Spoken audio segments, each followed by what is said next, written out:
Ela tinha um produto que era melhor do que o da concorrente e não ganhou, porque não tinha a melhor rede em torno do negócio dela.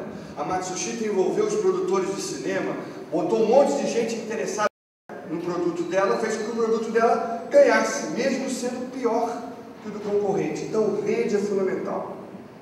Quem melhor entendeu esse assunto de rede foi um filósofo francês, que está vivo, chamado Pierre Levy. O Pierre Levy publicou em 96, há 15 anos atrás, um livro chamado Cibercultura.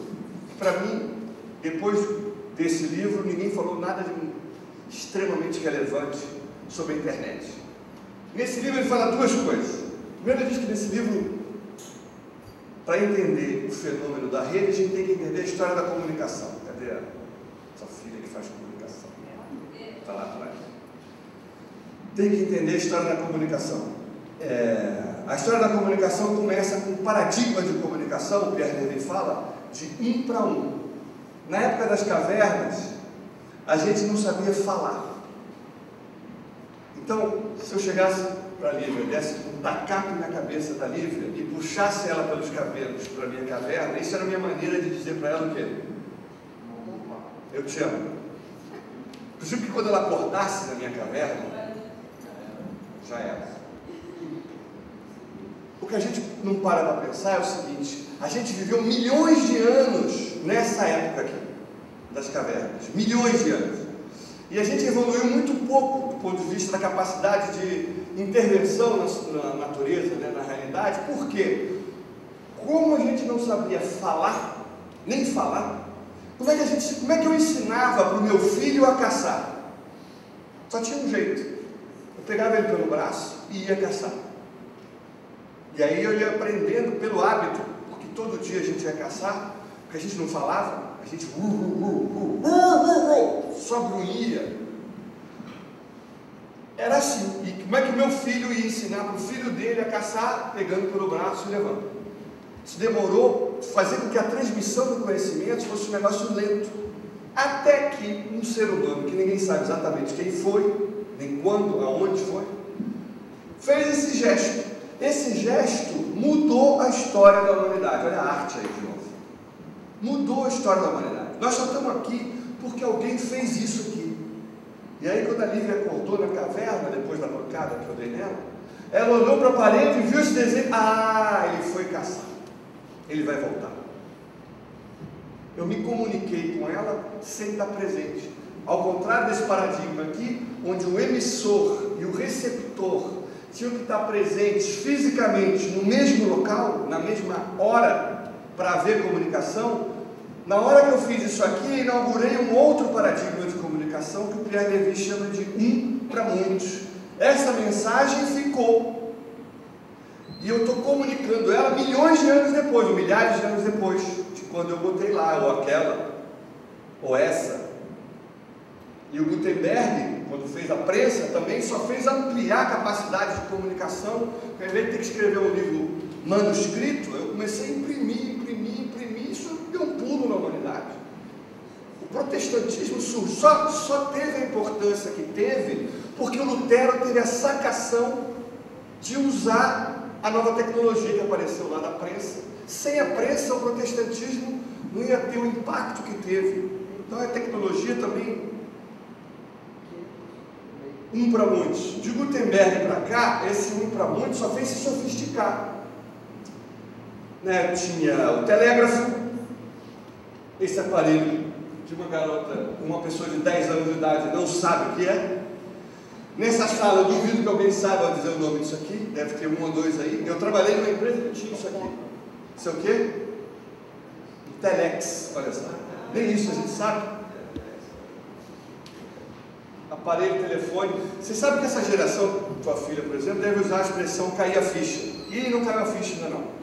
Eu ouvi minha filha tem 18 anos, conversando com uma amiga dela. Ah, não sei o que, caiu a ficha, não caiu a ficha. Aí eu falei assim, vem cá, vocês sabem de onde que veio essa expressão, não?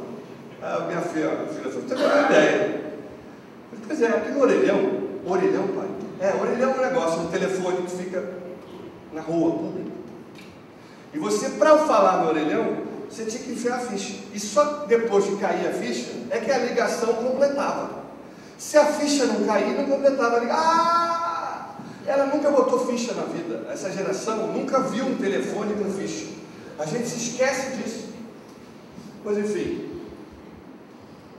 um para muitos, se sofisticando muito, mas continua a ser um para muitos.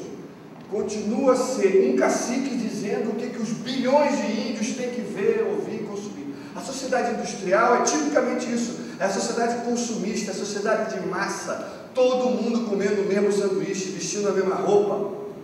O Ford dizia, 30, 100 anos atrás, que todo mundo podia ter o carro da cor que quisesse, desde que fosse preto. Porque naquela época, só se fazia um tipo de carro de uma cor, preto. O consumidor é que tinha que se adequar ao que a indústria produzia. Era Ford preto, era calça ali, era aquilo que você ia consumir, era o sanduíche do McDonald's. Todo mundo igual.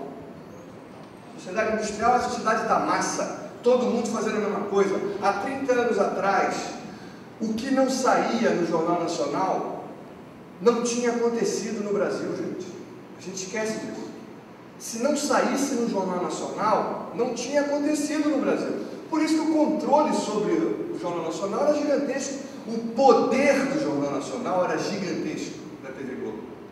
Hoje, será que é o mesmo? O que o Pierre Levy mostra é o seguinte: a internet veio quebrar esse paradigma de um para muitos, do cacique para os bilhões. Porque o cacique aqui não é só o cara da comunicação. O professor é o cacique. Se vocês não botarem na prova o que eu disse para botar, eu dou 0. Eu tenho poder para isso. Reprovo todo mundo. Acabou. Eu sou o cacique. Quem não me obedecer, quem não repetir o que eu falar, tira 0. O médico é o cacique. A gente se acostumou a se relacionar numa sociedade extremamente hierarquizada, onde quem é o cacique aqui para eu falar direto com ele, porque é ele que resolve mesmo.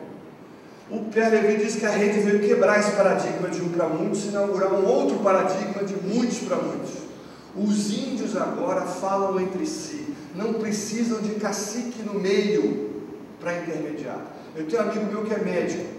Assim, Marcos, eu participo de uma rede com meus colegas médicos, para a gente se manter atualizado. Eu boto meus alunos lá, para eu me manter atualizado sobre o que está acontecendo. Porque os meus colegas que não participam de nenhuma rede, que se formaram na faculdade, penduraram um diploma na parede e estão clinicando há 20 anos, no máximo lendo um livro ou uma revista de medicina para se, entre aspas, atualizar, eles estão completamente por fora. Chega um paciente, ele manda tomar um remédio e diz assim, o paciente diz para ele: não vou tomar não, doutor, esse remédio aí já era. Agora tem um novo remédio muito melhor que eu vi na internet, que é um outro índio falou para ele. Se o profissional não estiver fazendo parte de uma rede, vai ficar desatualizado, é impossível.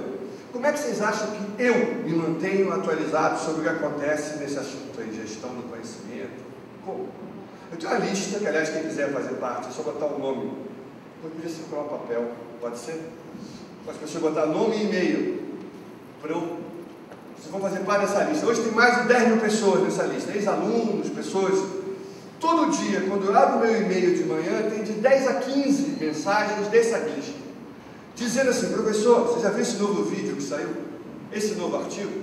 Esse não sei o quê? Esse evento que vai acontecer? É assim que são 20 mil pares de olhos vasculhando a internet todo dia e entregando para essa lista as informações mais relevantes. Eu olho aquilo, vejo o que é mais importante, interessante e devolvo para a lista. Olha, essa dica aqui é boa, pá, fulano disse. Como eles provavelmente recebem coisas interessantes pela lista, eles se animam a mandar também. Então essa colaboração das pessoas é que permite que você se mantenha atualizado, senão é impossível. Não tem muita informação. A gente vive num mundo que a quantidade de informação ela é gigantesca.